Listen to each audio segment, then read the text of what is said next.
This marriage? Yes, I do. Okay. Give your mom a hug. Shake this man's hand, first of all.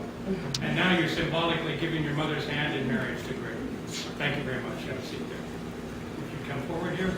Now, before we get into the exchanging of wedding vows themselves and exchanging rings, we'd like to talk a little bit about happiness in marriage. We'd like to talk about a few things that we might do to ensure that this happiness in a relationship happens. And although this is directed, of course, to Kathy and to Greg, we'd like you to, in the audience, consider some of these things I'm about to say, possibly remembering when you made your commitment to your loved ones.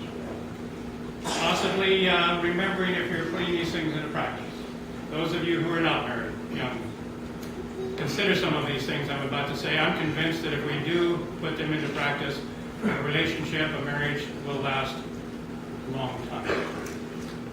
From the Art of Marriage, we read the following things. It says in here that happiness in marriage is not just something that happens automatically. It needs to be created. That's what we're doing here today. And then it needs to be fed. It needs to be nourished. We need to do those things to keep it alive. You need to remember that little things can develop into big things. You need to remember that you're never going to be too old to hold hands. Try to be best of friends at all times. Trust each other. Try to never go to bed angry with each other. Kind of difficult, but try to do that. Do not take each other for granted. And remember to keep the courtship alive. Don't let it end with the honeymoon. Happiness is facing the world together. It's facing a whole new world, encompassing new people. You've got new people out here, some of which probably, Greg, you've never met. Kathy, some maybe you've never met. But you've got a support group out here. So you're going to have new relatives and new friends. But they are a support group, so use them and let them help you on your way. Happiness is doing things for each other in a spirit of joy, in a spirit of gratitude, not that of duty or of sacrifice, but it's doing it because you want to.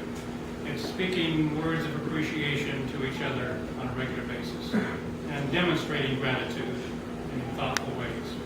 Now, it's not expecting perfection within a partner. It's difficult to be a perfect person, as we all know. But we are striving for excellence. We're striving to be the best we can. We're trying to cultivate certain things. Trying to cultivate flexibility and patience, understanding, good communication. Above all, we need to maintain a good sense of humor.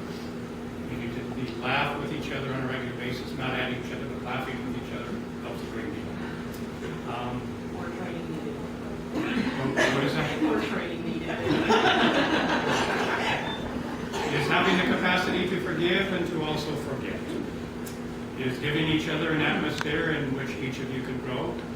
It's also important to find room for things of the Spirit. It's a common search for the good and the beautiful.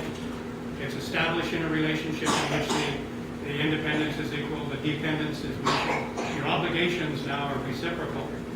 It's not only marrying the right partner this day, but it's being the right partner for each other. Waking up every morning, Gregory, and being so happy that you found such a lovely lady as Kathy. And Kathy, likewise, waking up every morning and being grateful that you found Greg.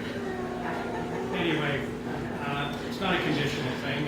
It's you wake up, you want to do everything for him, you want to do everything for her, and boy, it just happens.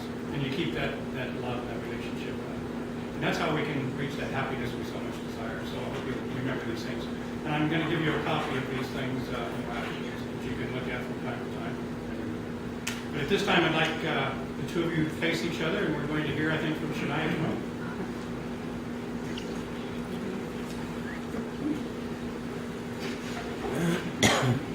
Shania, are you there?